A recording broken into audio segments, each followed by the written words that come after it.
first, Achyut Jain ji will be presenting about causality in Jain Ramayanas. Then finally, we'll be taking up Aryamba Sriramji's review of many Ramayanas. Now over to Achyut Jain ji. He is going to talk about causality as a theme. He is already an assistant professor in Jain University, Center for Jain Studies in Jain University, Bengaluru. In Center for Jain Studies, he is an assistant professor. His topic is causality in Jain narratives, teaching dharma through karma by Sītā's abandonment is his topic. Aryambaji, is it okay? You have to log in from US. So will it be okay if you talk after this talk, or would you come more advanced than him and then finish as per your US timings?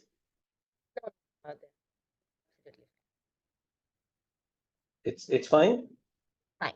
Absolutely fine. Yeah. Okay.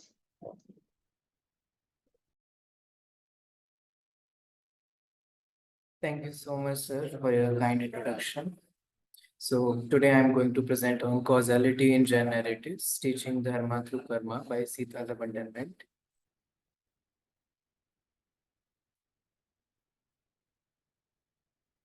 So the Ramayana is one of the most well-known, long-lasting stories in India and nearby regions. It crosses religious, cultural, and regional boundaries. Over thousands of years, it has inspired many versions in Hindu, Buddhist, and Jain traditions, each adding their own beliefs and ideas. While Valmiki's Sanskrit Ramayana is seen as the original, many other versions exist in texts like the Mahabharata, Brahmapuraṇa, and Padmapuraṇa as well, in local stories and from places like Java and Sumatra.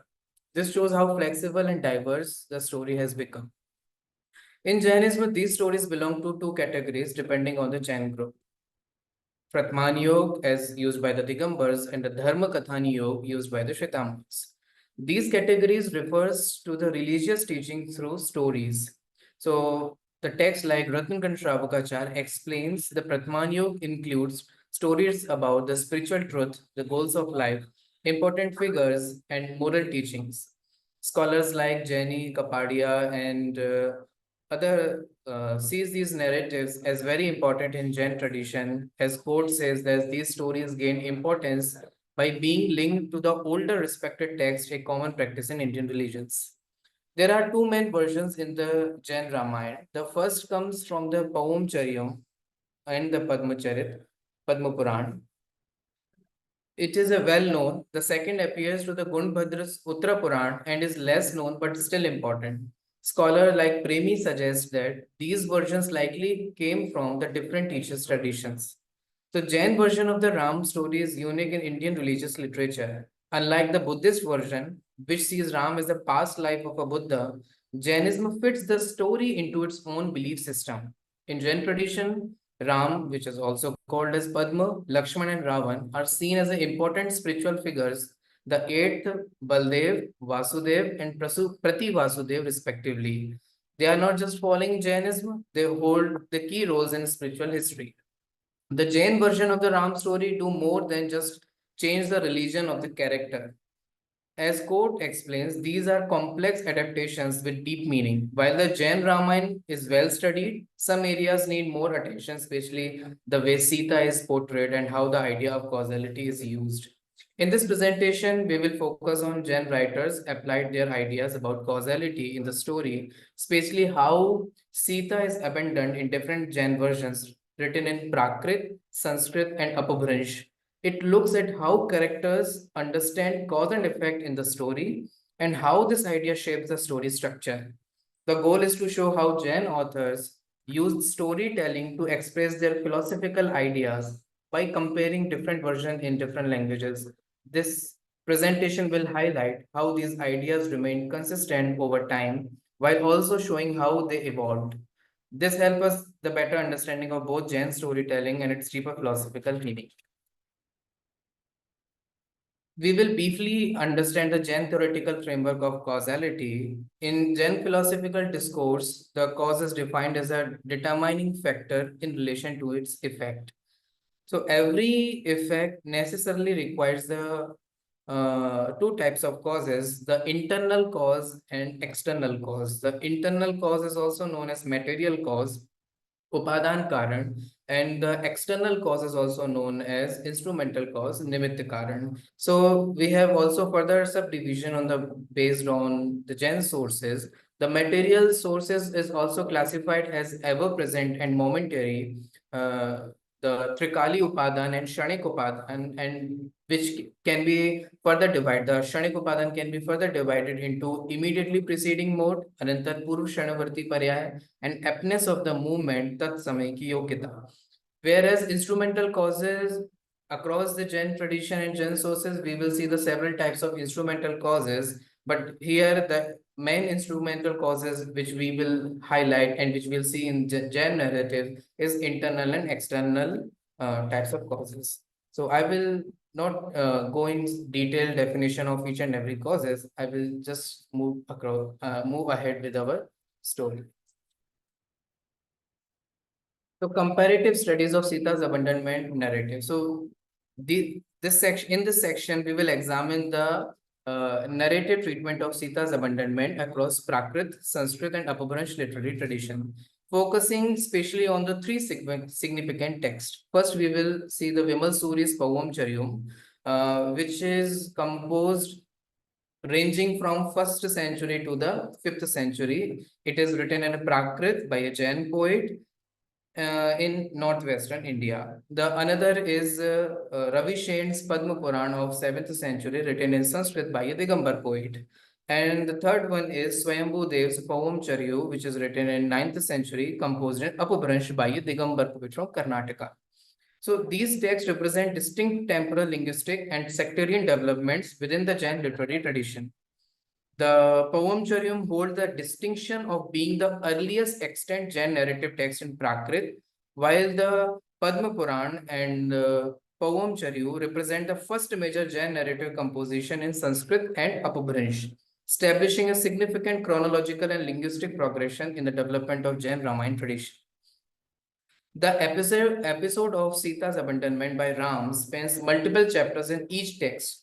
For example, in Paümacariyu, we can see this episode from 92 onwards to 95, in Padmapuraṇa 95 to 98, and in the Paümacariyu in the 81st Sandhi of Paümacariyu. So a comparative analysis of these versions presented in this tabular form, which we can compare how this narrative goes in each Sanskrit, Prakrit, and Apabhramsha tradition. So in general, the analysis of these three Jain Ramayana traditions reveals significant textual relationship and narrative alignments, while the Paümacariyu and Padmapuraṇa generally share the similar content with some variations.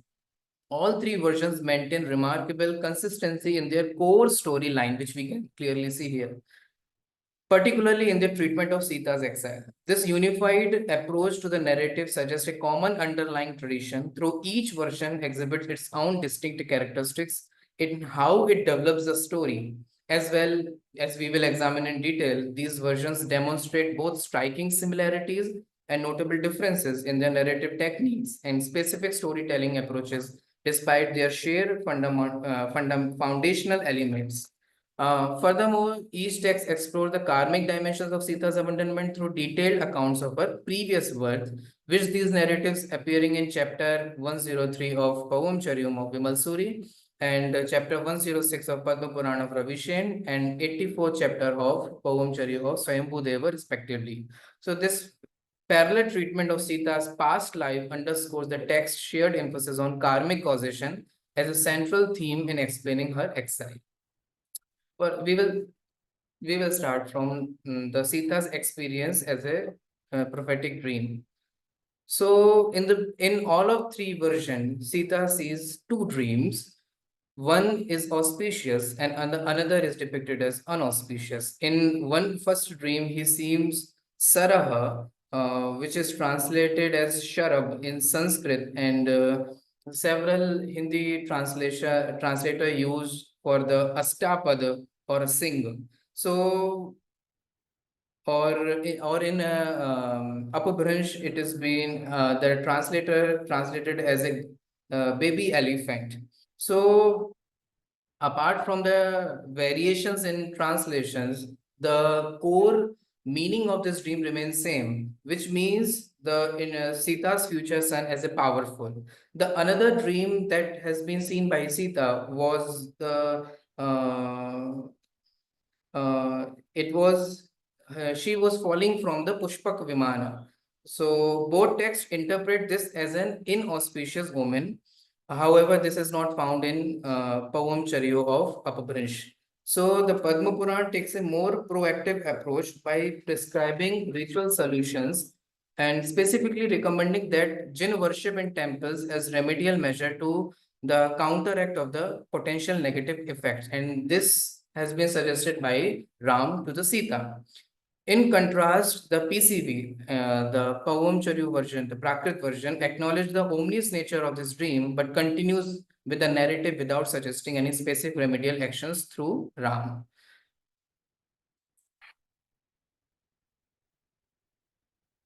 Now we will see the Sita's desire to visit Jain temples.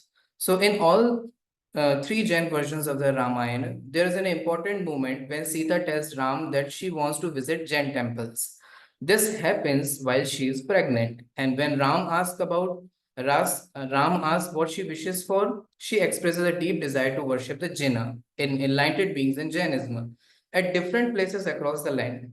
Her sincere devotion makes Ram very happy, and he not only agrees to her request but also issues a royal order encouraging others to take part in the worship. Both Ram and Sita then begin to worship the Jinna with a great devotion. So this part of the story is especially important in the Jain retellings of the Ramayana. At first, it appears to simply allow the common people to meet Ram during this temple visit. It's through these meetings that the public starts to share with him the rumors about Sita and his royal family. The temple visit provided a natural setting for these interactions to happen. But as the story goes on, which we will see in a later part, it becomes clear that there's a more going on. Ram is not just responding to Sita's spiritual wish. He is also using this opportunity to deal with the public gossip about her in a subtle way. Instead of confronting Sita directly with the harsh rumors, Ram uses her request to visit temples as a chance to quietly send her away. He encourages her to go on a pilgrimage, knowing that it will lead to her being left in the forest. So, because it's framed as a religious journey, Sita doesn't suspect anything. She leaves the place believing she is simply fulfilling a spiritual wish, unaware that this is actually part of Ram's plan to remove her from the kingdom due to public pressure. So this version of the story adds a deeper emotional and psychological layer to the usual tale of Sita's exile. Ram's actions are shown not as a simple act of banishment, but also a carefully throughout plan that uses Sita's own faith and devotion to carry it on without her knowing. Let's move to the another version, an ill omen during a public gathering. So when the during this public event and public gathering, Sita experiences a troubling sign. Her right eye twitches. This movement is treated differently in three Jain versions of the Ramayana, each showing a unique way of understanding omens within Jain beliefs. For example, in Paümacariyu, keeps it simple, noting that Sita recognizing the twitching as a bad sign, similar to one she had before her earlier journey to the forest with Ram and Lakshman. So she associated this with her earlier past experience. In contrast, in Paümacariyu or in Padmapuraṇa has a deeper look.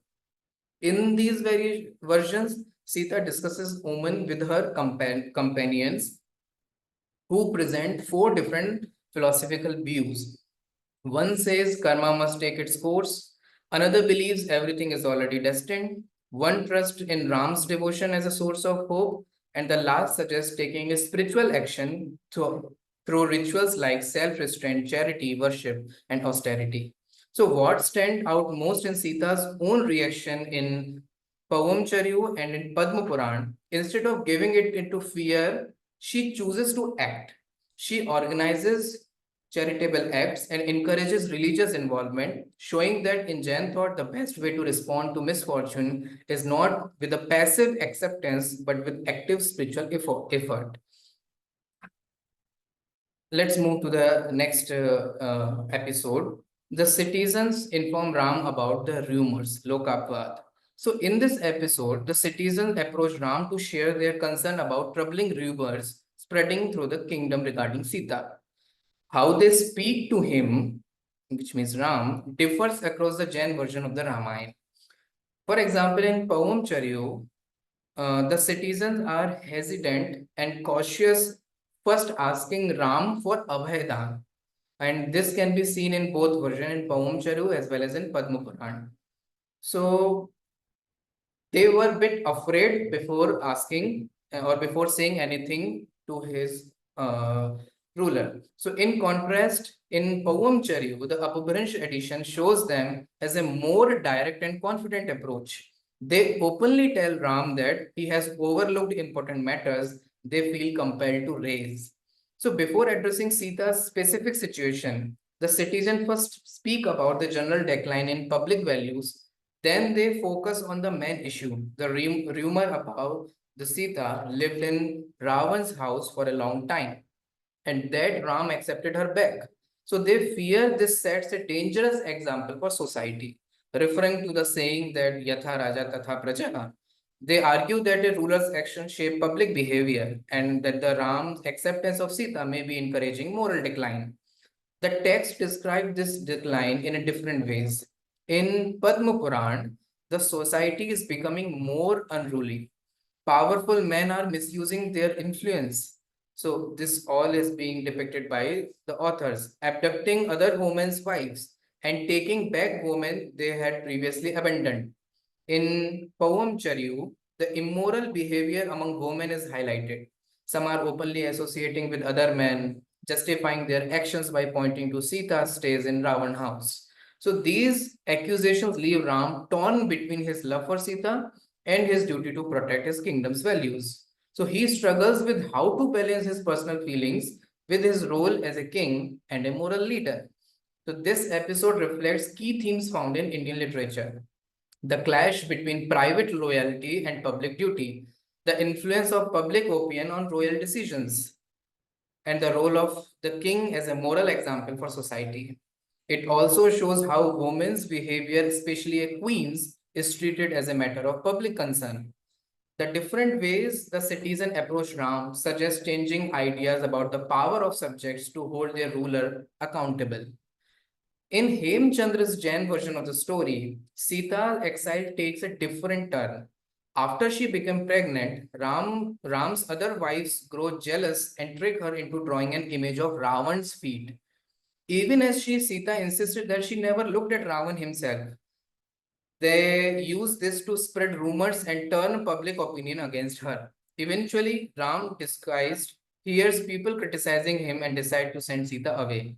Later, feeling regretful, he tries but fails to find her again, showing his sorrow and over this decision. So there is a difference in narration in both traditions. Now we will move to the another episode where Ram discusses with Lakshman. So in all three Jain versions of Ramayana, Ram versions with Lakshman about the he has his conversation about the rumors surrounding Sita. So Ram conversation with the Lakshman about the rumors surrounding Sita takes slightly different forms but centers on the same core issue: public opinion, royal duty, and family honor. So in Paümacariyu and Padmapuraṇa, Ram calls Lakshman to discuss the situation. Others join the meeting, and as the rumors are recounted, Lakshman becomes furious, ready to punish those spreading them. But Ram calms him revealing how troubled he is by the damage these rumors could do the reputation of this royal lineage, the Ikshvaku dynasty, especially the legacies of the great ancestor like Rishabh and Bharat. In Paümacariyu, Apabhramsha version, Ram even admits that he knows Sita is pure. Sorry, in Padmapuraṇa, in Sanskrit version. So he admits that Sita is pure, but the weight of public disapproval is too much for him to bear. So despite Lakshman's effort to reason with him and his strong objections, Lakshman was completely objection with this decision, Ram ultimately decided to abandon Sita. He insists that his decision is final and tells Lakshman to remain silent. He then orders her to be left in a remote forest, stating that her fate will be left to destiny. In Paümacariyu, an Apabhramsha version opens directly with Lakshman's anger already burning. He strongly criticizes the citizen for being ungrateful and disrespectful to the Ikshvaku dynasty, despite its long tradition of noble rule. This version focuses more on the betrayal Ram feels or Lakshman feels from his own people. So across all three versions, a consistent theme emerges. Ram's decision is driven not by the doubt about Sita's character, but by his deep concern for preserving the honor of his dynasty. His choice to abandon her reflects the painful cost of kingship, where personal feelings must often give way to public expectations. This episode shows how a ruler, even one as devoted as Ram, can be trapped by the demands of dharma and reputation, forced to sacrifice his own happiness for the sake of royal duty. The second last episode, where Ram orders Kritantuvadan to escort Sita away. So Ram secretly orders Kritantuvadan or Kritantavakra to escort Sita to the forest, using her wish to visit Jain temple as a pretext and to leave her there. Sita is unaware about Ram's true intentions, boards the chariot after offering prayers to the temple. In Padmapuraṇa version, Ram insists she travel alone. And during the journey, she encounters even the bad omens, a weeping woman and a restless crow, but ignores them focused on a pilgrimage. When they reach the forest across the Ganga, Kritantavadan breaks down and tells Sita the truth, that she is being abandoned due to the public criticism. Despite Lakshman's protest, shocked Sita faints. On waking, she sends Ram a message, urging him to remain devoted to right faith and to lead his wisdom, patience, and compassion despite their separation. She also said that due to the lokavvad you left me, do not left the right dharma or a right faith due to the lokavvad, because in this present world there are still many people who criticizes the right faith or right religion. In contrast, the Apabhramsha version present a more somber departure. Here, others are aware of her exile, the people living in the Mahal, and grieve deeply. The charioteer offers no explanation to Sita, and Sita sends no message. She reflects silently on her fate until she meets King Vajrayana. So this episode highlights Sita's spiritual strength and grace, showing how she responds to the betrayal with faith and wisdom rather than bitterness. The last episode, which is associated this narration, is King Vajrayana of Pundari provides refuge to Sita. So while on a journey to collect elephants, King Vajrayana hears a woman crying in the forest. So in Paümacariyu, in Prakrit version, he immediately senses through the divine insight that it is Sita. In the Padmapuraṇa, he more realistically assumes the voice belongs to a noble, pregnant woman and later asks her to reveal her identity. So in Prakrit version, the Vajrayana knows it is the voice of Sita, whereas in Sanskrit version, he was not aware about Sita, but he thinks that and he believes that it is the voice of a noble person. When he finds Sita, she shares her story, her royal lineage, her marriage into Ikshvaku family, and the events that lead to her abandonment. She weeps as she recounts her suffering. The king listens compassionately and offers her spiritual advice drawn from the Jain teachings. He urges her not to dwell in sorrow and explains that their meeting is the result of her past good karma. So Sita, moved by his kindness, accepts the king as her brother in the Padmapuraṇa, she even suggests that they may have been siblings in a past life. He agrees and treats her with respect as a Dharma sister, Dharma Bahin. In the Paümacariyu, celestial beings are said to have arranged this meeting of Vajrayana and Sita and praises the king for his virtuous behavior and detachment towards Sita. So this movement marks a turning point in Sita's story. It assures her safety and introduces a character who embodies Jain values, highlighting how spiritual conduct can offer protection and redefine relationship beyond traditional social norms. So in this mural, you can see the episodes of the sequential events that happens in Jain Ramayana. The first episode shows the Ram is distressed from the public allegations against Sita, and in second, she is going through the pilgrimages, and in third, eventually she was abandoned in the forest, and she ultimately sent her message to Ram. So there are many paintings like that in Jain temples and okay, so now we will see a brief analysis of causes in Sita's abandonment. So, in Bull K's 1962 editions of Ram Katha, Utpatti and Vikas, where he comprehensive analysis of Sita's abandonment across Indian Ramayana narrative, reveals that while many versions lack abandonment episode entirely, those that include it attribute various causes. These include Lokabvad, the washerman incident, and the presence of Ravan's portrait. The above analysis, we have seen that the Lokapvad serve as a cause of Sita's abandonment, and Pulke suggests that this Lokapvad narrative likely to evolved into the more specific washerman episode in later traditions of Ramayana. So Indian Ramayana narratives also present indirect causes related to previous lives and karmic connections. Some versions maintain that only Sita's shadows was abandoned to preserve Ram's ideal character, and we have already seen in previous presentations the Maya Sita and Chaya Sita that has been associated with this. So in similar way, there are many versions in Indian Ramayana which says Sita was not abandoned, it was Maya or Chaya Sita. Some versions, so this multiplicity of explanation demonstrate how the narrative of Sita abandonment developed different dimensions across various traditions.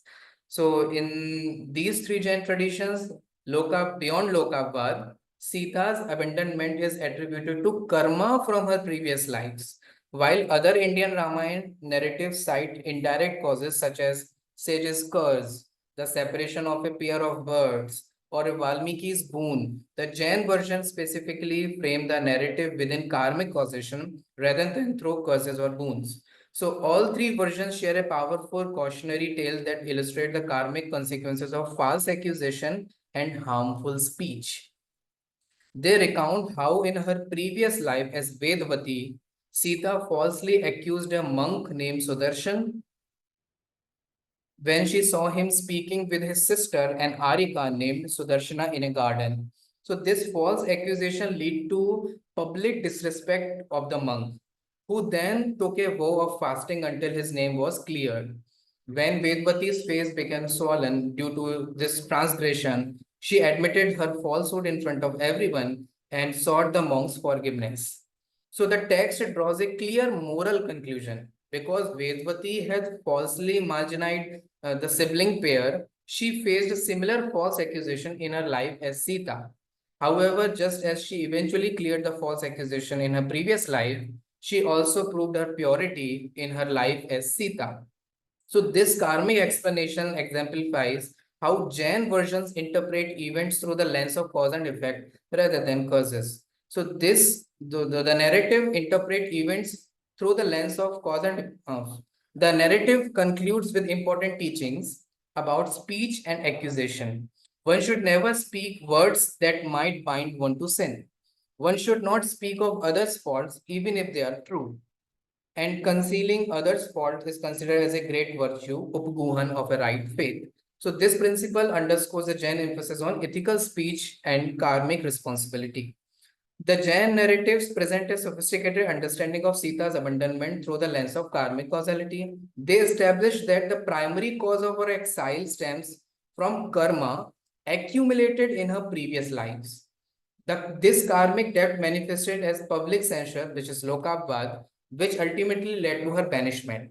This inevitability of these karmic consequences was presaged by several inauspicious omens that preceded the actual events. Sita's dream of falling from celestial vehicle, the twitching of her right eye, and her encounters in the forest, where she sees a crow and a woman. However, the narrative also demonstrates the positive working of karma through her encounter with the king Vajrajang of Pundarikpur. So this fortuitous meeting, as the king himself acknowledges to Sita, represent the fruition of her meritorious karma. So this was clearly the result of her punya karma. Applying the principle of karmic causality more broadly, we can trace these positive outcomes to several sources of merit. Her genuine repentance in previous life, her mindful reflection upon experiencing the prophetic omens in her current life, and the spiritual merit generated by her desire to visit Jain temples. So the power of this accumulated merit becomes particularly evident when considering her circumstances. Although both Kritantavadan and Ram believed they were leaving her to certain death in this wilderness. So no one believes that Sita will be alive after she was abandoned in the forest. Now we will see the Sita's causal understanding of her own situation. So throughout the three Jain Ramayans, we observe Sita's sophisticated understanding of causality in numerous instances. As illustrated in the preceding session that we have already seen, Jain writers attribute the cause of Sita's abandonment to her own previously bounded karma, rather than to Ram or public opinion, who served merely as an external instrumental cause. This causal understanding is consistently reflected in Sita's own perspective across all three Jain Ramayans. In Padmapuraṇa, when Sita experiences a prophetic dream of falling from the Pushpak Viman, she immediately recognizes it as an inauspicious omen and just engages herself in the dharmic activities. So these incidents demonstrate her intuitive awareness of impending adversity, which she attributes solely to karma. When Sita communicated with Ram through the Kritantavadan also, when she got the time and she sent the message to Kritantavadan, send a message to Rama via Kritantavadan, she explicitly mentions that Ram abandoned her due to the fruition of her own karma. So in all three versions, after being left by the charioteer, Sita contemplates the cause of her condition. This is very interesting episode. So when Sita was left alone in the forest, she tries to contemplate what is the what may be the reason behind all of this which is happening in her life. So she introspect, she contemplates about a lot of things, and according to that, she was actually figuring out the reason, what may be the reason for his for her abandonment. So she first think about the causation related to the lokapvad, and she also thinks about the causality related to her separation from Ram. So she contemplates and thinks about the causality in two ways. So in all three versions, she contemplates the specific cause of her karmic bondage. So she was thinking that she must have slandered someone, or may have done the avandavad of someone, or separated a pair of words, which is also seems in the other versions of Ramayana. And in Padmapuraṇa present the most comprehensive examination of potential causes. So in that, Sita uh, considers that she might have falsely accused someone, or broken a vow, shown contempt towards other, or separated various pairs of words. So she also named down several types of words, and she might be thinking she must have separated some words due to which she is being separated by her beloved Rama. So ultimately, she contemplates the possibility that her current suffering stems from criticizing or slandering ascetics or any mendicants. So in all these reflections, Sita contemplates two distinct causal relationships, the cause of her public defamation and the cause of her separation from her husband. So in Jain karma theory, elaborates on these causes karmic influx. According to Umaswati also, the Jain metaphysics also supports this karmic causality, and which I would like to not to proceed. One more important thing, while Jain narratives focused on karma theory, because one aspect of accepting karma theory is not attributing blame to others. When one's own karma has matured, there is no purpose in assigning fault to others. So moreover, when one must inevitably experience the consequences of self-bound karma, what benefit is there in criticizing others? So such weeping only leads to the binding of a new karma, which is also suggested by the Jain karmic theory. So this perspective is evident in all three versions of the text. After Sita successfully completes the Agni Pariksha and Ram apologizes, requesting that she remain with him, she now detached, and Sita responds, Ram, she directly said to the Ram, do not grieve unnecessarily. This is neither your fault nor that of the public. It is entirely due to the negative karma accumulated over 100 of births that had destroyed virtue. So in this response, she assigned no blame to Ram or those who criticizes her, or the Kritantavakra who abandoned her in the forest. She attributes everything solely to her own karma. Thus, Sita's understanding of cause and effect perfectly aligns with the karmic theory or a Jain model of causality. So let's move on to the conclusion. So all the three Jain Ramayana narratives share a fundamental storyline despite their variations. Common elements include Sita prophetic dreams, her desire to see the jinn, her right eye twitching when citizen approached to Ram, her exile due to public scandal, and her encounter with the king who offers sanctuary. While the core narrative remains consistent across versions, each author has adapted the story according to their understanding and purpose, emphasizing the certain elements while subordinating others or introducing novel components such as omens like crow and open head of the woman, which we only see in the Sanskrit version of Padmapuraṇa. So when examining causality within Jain narratives, particularly regarding Sita's abandonment, two distinct manifestation emerges. First, there is an author-constructed causality that proposes the narrative forward. Second, there is a character-perceived causality where figures within the story contemplate and articulate causal relationships. So in Sita's case, both forms are evident. Her defamation of a monk and a nun in previous life created karma that manifested as her own defamation and subsequent abandoned by Rama. These narratives reveal a complex web of nested causality. Sita's previously bound karma resulted in her present defamation, which is an effect. So previous karma is a cause and present defamation is an effect, which then served as a cause. The defamation served as a cause and lead to her forest exile effect.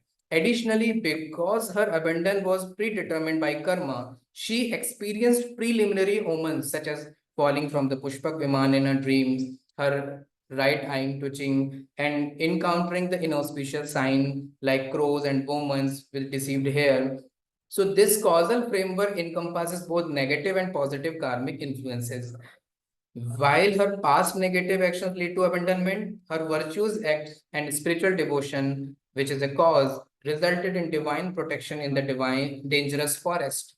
So she was saved there. As a character, Sita herself contemplates why such events are happening to her, concluding that her present circumstances must be the result of past actions. So through this reflection, she considers karma and its binding mechanism.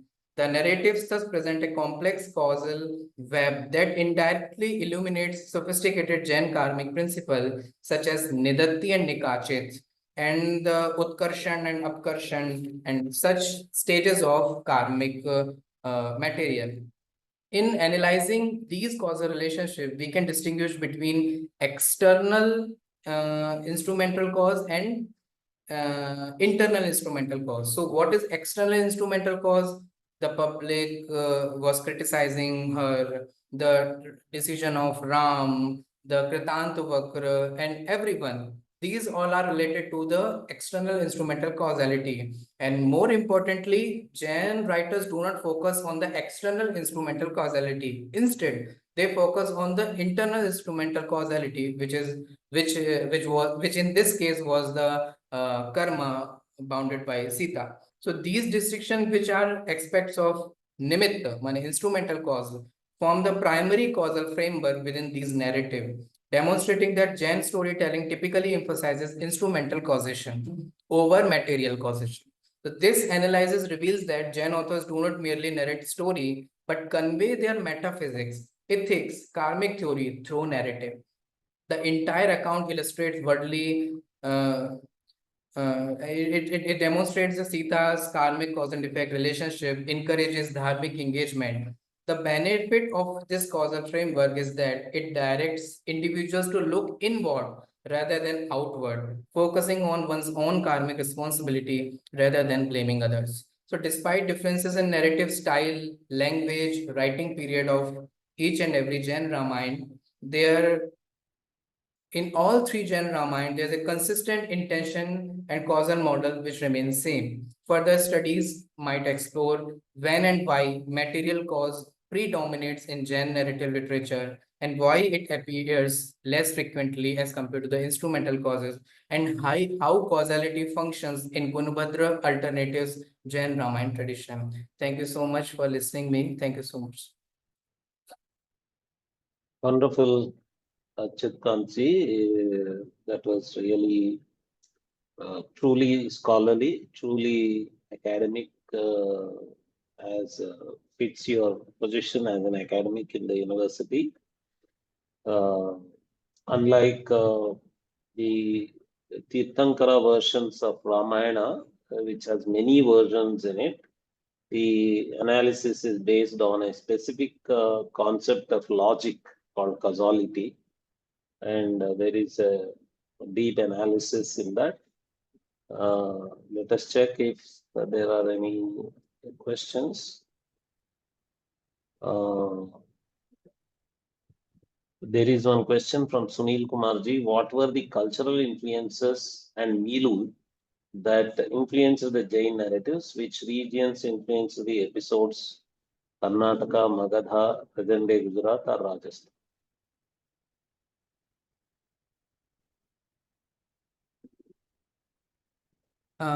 Despite their cultural differences and the regional differences, their common narrative style remains the same. It may be dependent in whether it was written in Prakrit language in the northwestern area, whether it was written in Karnataka, or whether it was written anywhere else. There was consistent regard to their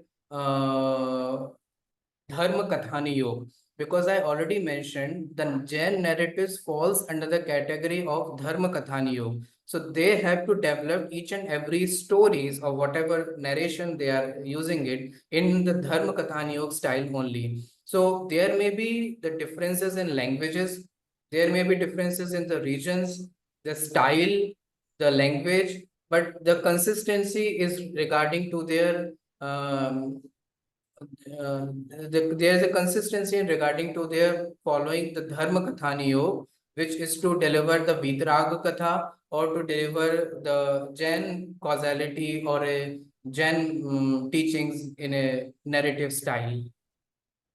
Thank you. There is one response for Deepak MRG. There is an admiration from Ramanjanaya Sharabji to Deepak MRG's review. Wonderful review is what Ramanjanaya Sharabji is telling about Deepakji's review.